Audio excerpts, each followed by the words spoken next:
வெளிநாட்டிலிருந்து நாடு திரும்பிய தாய் கோர விபத்தில் பலி, ஆபத்தான நிலையில் குழந்தைகள்.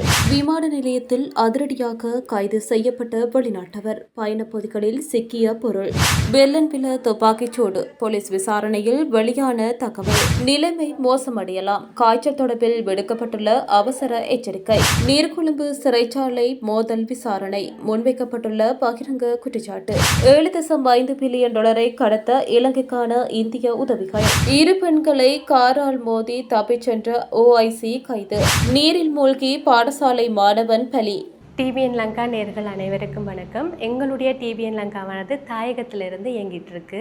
எங்களுடைய டிபிஎன் லங்காவில் பார்த்தீங்கன்னா அன்றாட நடக்கிற முக்கியமான செய்திகளை நாங்கள் உங்களுக்கு வழங்கிட்டு இருக்கிறோம்.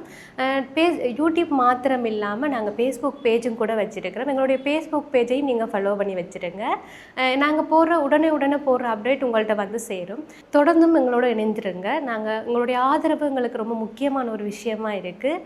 தொடர்ச்சியாக எங்களோடு இணைந்திருங்கள். தம்புள்ளை போலீஸ் பிரிவுக்குட்பட்ட தம்புள்ளை கண்டி பிரதான வீதியின் கபுவத்த சந்திக்கு அருகில் இடம்பெற்ற விபத்தில் பெண்ணொருவர் உயிரிழந்துள்ளார். நேற்று காலை இடம்பெற்ற விபத்தில் பெண்ணின் 2 குழந்தைகளும் காயமடைந்த நிலையில் தம்புள்ளை வைத்தியசாலையில் அனுமதிக்கப்பட்டுள்ளதாக போலீசார் தெரிவித்துள்ளனர். தம்புள்ளை நோக்கி பயணித்த டிப்பர் ரக லொரியொன்று சாரதியின் கட்டுப்பாட்டை இழந்து வீதியை விட்டு விலகி சென்று பாதசாரியான பெண் மற்றும் 2 குழந்தைகள் மீது மோதி விபத்துக்குள்ளாகியுள்ளது.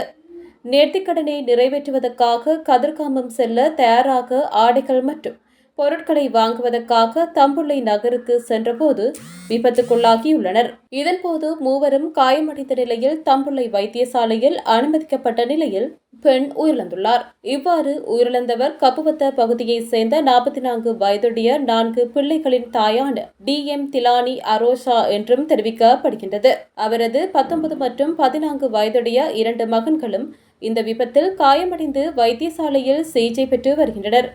இதேவேளை 19 வயதான மூத்த மகன் தம்புள்ள வைத்தியசாலையின் தீவிர சிகிச்சை பிரிவில் அனுமதிக்கப்பட்டு சிகிச்சை பெற்று வருவதாக வைத்தியசாலை வட்டாரங்கள் தெரிவிக்கின்றன.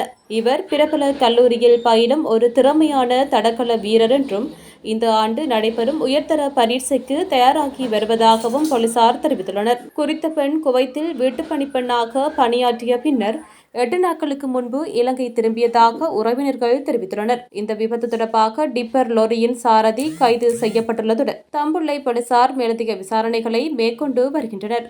சட்டவிரோதமான முறையில் நாட்டுக்குள் கொண்டுவரப்பட்ட வெளிநாட்டில் தயாரிக்கப்பட்ட சிகரெட் தொகையுடன் சீன பிரஜையொருவர் கைது செய்யப்பட்டுள்ளார். மலேசியாவின் கோலாலம்பூரிலிருந்து ஏர் ஏசியா விமானம் AK-047 மூலம் இன்று காலை வருகை தந்தபோது விமான நிலைய சுங்க அதிகாரிகளால் கைது செய்யப்பட்டுள்ளார். 40 வயதான அந்த சந்தேக நபர் தனது 2 பயண பைகளுக்குள் சீனாவில் தயாரிக்கப்பட்ட 40,200 சிகரெட்டுகளை கொண்ட 201 சிகரெட் கார்ட்டூன்களை மறைத்து வைத்து எடுத்து வந்துள்ளார். இதனையடுத்து சந்தேக நபர் இந்த சிகரெட் தொகையை கட்டுநாயக்க விமான நிலையத்தின் வருகை முனையத்தின் பச்சை வழியூடாக எடுத்துச் செல்ல முயன்றபோது விமான நிலைய சுங்க அதிகாரிகள் மேற்கொண்ட சோதனையின் போது கைது செய்யப்பட்டுள்ளார். இவ்வாறு கைப்பற்றப்பட்ட சிகரெட்டுகளின் பெறுமதி 6,30,000 ரூபாய் என குறிப்பிடப்பட்டுள்ளது. சம்பவம் தொடர்பாக கட்டுநாயக்க விமான நிலைய சுங்க அதிகாரிகள் மேலதிக விசாரணைகளை மேற்கொண்டு வருகின்றனர். கொழும்பு வெல்லன்பில பகுதியில் நேற்றிரவு இடம்பெற்ற துப்பாக்கிச்சூட்டு சம்பவம் தொடர்பில் பல தகவல்கள் வெளியாகியுள்ளன.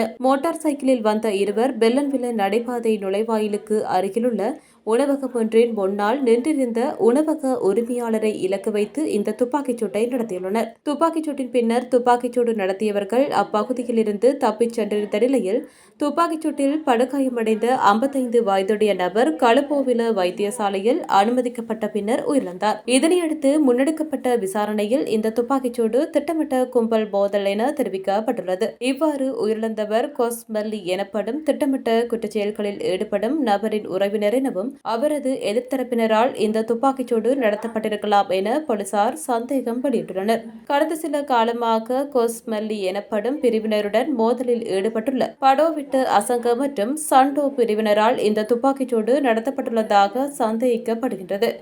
இதற்கிடையில் சம்பவத்துடன் தொடர்புடையதாக சந்தேகிக்கப்படும் இருவர் டபக முவவில் மோட்டார் சைக்கிளில் சென்று கொண்டிருந்த போது கைது செய்யப்பட்டுள்ளனர். துப்பாக்கிச்சூட்டை நடத்தியவர் இராணுவத்திலிருந்து தப்பிச் சென்ற ஒருவர் எனவும் மின்னேரியா ராணுவ முகாமிலிருந்து துப்பாக்கிகளை கடத்திய சம்பவத்தில் தொடர்புடைய சந்தேக நபர் எனவும் தெரியவந்துள்ளது. சம்பவத்தை அடுத்து பொருளஸ்கமுவ போலீசார் கல்கிச கோட்ட குற்றப்புலனாய்வு பிரிவு உள்ளிட்ட பல விசாரணை பிரிவுகள் இணைந்து விசாரணைகளை ஆரம்பித்திருந்த நிலையில் 2 சந்தேக நபர்களும் போலீசாரால் கைது செய்யப்பட்டுள்ளனர். காய்ச்சலால் பாதிக்கப்பட்ட குழந்தைகளை உடனடியாக மருத்துவ சிகிச்சைக்கு அழைத்துச் செல்ல பெற்றோர் நடவடிக்கை எடுக்குமாறு சுகாதார பிரிவினர் பெற்றோரை வலியுறுத்தியுள்ளனர்.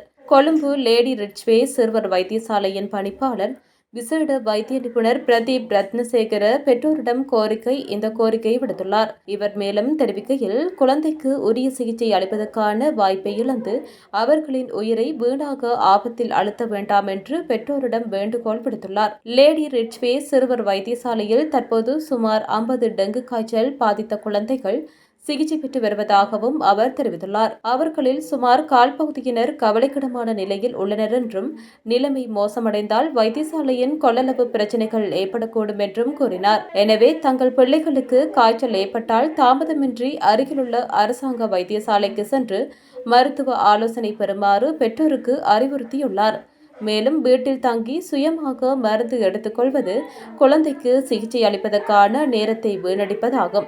சுயமாக மருந்து எடுத்துக்கொள்வதை தவிர்த்து முறையான மருத்துவ ஆலோசனையை பெற நடவடிக்கை எடுக்க வேண்டும் என்றும் அறிவுறுத்தியுள்ளார். இந்த நிலைமை மேலும் மோசமடைந்தால் எங்களுக்கு இடவசதி பற்றாக்குறை ஏற்படலாம். தூரப்பகுதியில் உள்ள வைத்தியசாலைக்கு வருவதில் ஏற்படும் தாமதங்களால் பல மரணங்கள் நிகழ்கின்றன. 24 மணி நேரத்துக்கும் மேலாக காய்ச்சல் நீடித்தால் மருத்துவ ஆலோசனை பெறுவது அவசியம் என்றும் அறிவுறுத்தப்படுகின்றது. இதற்கிடையில் நாட்டின் பல மாவட்டங்களில் இருந்து தினசரி கணிசமான எண்ணிக்கையிலான டெங்கு நோயாளிகள் பதிவாகி வருவதாக தேசிய டெங்கு கட்டுப்பாட்டு பிரிவு தெரிவிக்கிறது. மேலும் இதுவரை நிகழ்ந்துள்ள 61 டெங்கு மரணங்களில் 47 பேர் பெண்கள் என்றும் வைத்திய நிபுணர் பிரஷில சமரவீர தெரிவித்துள்ளார். கம்பகா, கொழும்பு, மாத்தறை, கண்டி, களுத்துறை, ரத்னபுர, காலி, குருநாகல், கேகாலை, ஹம்பாந்தோட்டை மற்றும் புத்தளம் ஆகிய மாவட்டங்களிலிருந்து பெரும்பாலான நோயாளிகள் பதிவாகியுள்ளனர். எனவே சிக்கல்களின்றி நோயை குணப்படுத்த பொதுமக்கள் மருத்துவ ஆலோசனையை பின்பற்றுமாறு கேட்டுக்கொள்கிறோம் என அறிவுறுத்தியுள்ளார். நீர்கொழும்பு சிறைச்சாலையில் ஏற்பட்ட மோதலில் 32 பேர் உயிரிழந்த சம்பவம் தொடர்பில் சட்டத்தை நடைமுறைப்படுத்தும் நிறுவனங்களால் முன்னெடுக்கப்படும் விசாரணைகள் நடுநிலையானதாக இல்லை என குற்றம் சாட்டப்பட்டுள்ளது. சிறை கைதிகளின் உரிமைகளை பாதுகாக்கும் குழு இந்த குற்றச்சாட்டை முன்வைத்துள்ளது. ஊடகங்களுக்கு கருத்து தெரிவிக்கும் போதே சிபிஆர்பி இந்த குற்றச்சாட்டை முன்வைத்துள்ளது. மேலும் தெரிவித்த அக்குழு, இந்த சம்பவத்தில் உயிரிழந்தவர்களில் 17 பேர் துப்பாக்கிச் சூட்டினாலும் மேலும் 11 பேர் கூர்மையற்ற ஆயுதங்களால் தாக்கப்பட்டதாலும் உயிரிழந்துள்ளமை மருத்துவ அறிக்கைகள் மூலம் உறுதி செய்யப்பட்டுள்ளதாக சுட்டிக்காட்டியுள்ளது. இச்சம்பவம் குறித்து குற்றப்புலனாய்வு திணைக்களம் 4 உதவி காவல்துறை அத்தியட்சகர்களின் கீழ் பிரத்யேக விசாரணைகளை நடத்தி வருகிறது. இந்த நிலையில் ஊடகவியலாளர் சந்திப்பில் உரையாற்றிய சிறை கைதிகளின் உரிமைகளை பாதுகாக்கும் குழுவின் தலைவர் சட்டத்தரணி சேனக பெரேரா, தற்போது நடைபெற்று வரும் விசாரணைகள் மூலம் முழு பழியையும் சிறை கைதிகள் மீது மட்டுமே சுமத்த முயற்சி நடக்கிறது. இச்சம்பவத்துக்கு பொறுப்பான ஏனைய தரப்பினரை காப்பாற்றவே அதிகாரிகள் முயற்சிக்கின்றனர்.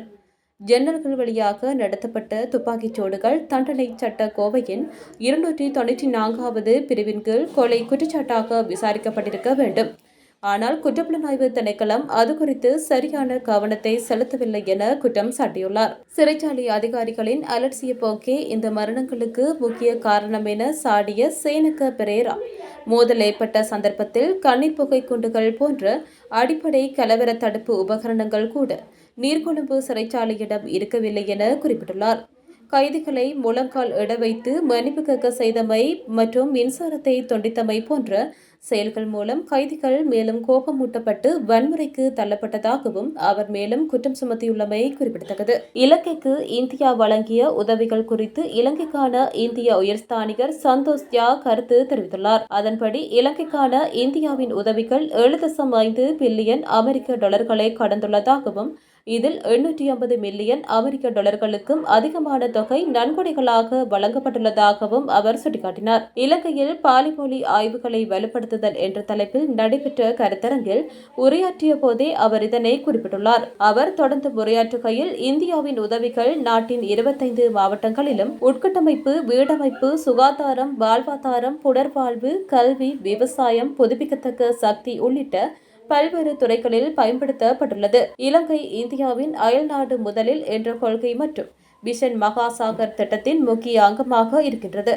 பெரும் நெருக்கடிகளின் போது இலங்கைக்கு முதலில் உதவ முன்வந்த நாடாக இந்தியா செயல்பட்டுள்ளது. சமீபத்திய டித்வா புயல் மீட்பு நடவடிக்கைகள், பொருளாதார நெருக்கடி மற்றும் கொரோனா தொற்று காலங்களில் இந்தியா வழங்கிய உதவிகள் விரைவானதாகவும் சரியான நேரத்திலும் நிபந்தனையற்றதாகவும் இருந்தது. இலங்கையின் நெருங்கிய அயல் நாடாக இந்தியா வரலாற்று மற்றும் கலாச்சார உறவுகளை தாண்டி வர்த்தகம், முதலீடு மற்றும் அபிவிருத்தி ஒத்துழைப்பிலும் உறவை விரிவுபடுத்தியுள்ளது என சந்தோஷ் யா தெரிவித்துள்ளார். 2 வெவ்வேறு இடங்களில் இரு பெண்களை விபத்துக்குள்ளாக்கி காரில் தப்பிச் செல்ல முயன்ற கோமகம சிரேஷ்ட போலீஸ் அத்தியட்சகர் பிரிவின் விசேட விசாரணை பிரிவின் பொறுப்பதிகாரியான பிரதான போலீஸ் பரிசோதகர் ஒருவர் கைது செய்யப்பட்டுள்ளதாக மீகொட போலீசார் தெரிவித்துள்ளனர். ஹைலெவல் வீதி மீகொட எரிபொருள் நிரப்பு நிலையத்துக்கு அருகிலும் மற்றும் பட்டரக்க 20ஆம் கட்டை பகுதியிலும் நேற்றிரவு 11:30 மணிக்கும் 11:57 மணிக்கும் இடைப்பட்ட காலப்பகுதியில் இந்த 2 விபத்துகளும் இடம்பெற்றுள்ளதாக போலீசார் தெரிவித்துள்ளனர். மேற்கொள்ளப்பட்ட மதுபோதை சோதனையில் சந்தேக நபர் மதுபோதையில் காரை செலுத்தியுள்ளமை கண்டறியப்பட்டுள்ளதாக போலீசார் தெரிவித்தனர். கைது செய்யப்பட்ட சந்தேக நபர் இன்று கோமகம நீதவான் நீதிமன்றத்தில் ஆஜர்படுத்தப்பட உள்ளார். கெலவான வெத்தாக்கல பகுதியில் உள்ள வெத்தாக்கல ஆற்றில் நீராட சென்ற பாடசாலை மாணவன் ஒருவர் நீரில் மூழ்கி உயிரிழந்துள்ளார். இவ்வாறு உயிரிழந்தவர் அப்பகுதியை சேர்ந்த கஜான் சதருவன் எனும் 16 வயதுடைய பாடசாலை மாணவர் ஆவார். இவர் மற்றொரு நண்பருடன் சேர்ந்து வெத்தாக்கல ஆற்றில் நீராடிக் கொண்டிருந்த போது நீரோட்டத்தில் அடித்து செல்லப்பட்டுள்ளதாக முதற்கட்ட விசாரணைகளில் தெரியவந்துள்ளது. இச்சம்பவம் தொடர்பில் கலவான போலீசார் மேலதிக விசாரணைகளை மேற்கொண்டு வருகின்றனர். இது போன்ற மேலும் பல செய்திகளை அறிந்து கொள்ள TVN லங்கா சேனலினை சப்ஸ்கிரைப் செய்து பக்கத்தில் இருக்க பெல் ஐக்கனையும் கிளிக் பண்ணி வச்சிருங்க. அப்போ தான் நாங்கள் போடுற அப்டேட் உடனே உங்கள்கிட்ட வந்து சேரக்கூடியதாக இருக்கும்.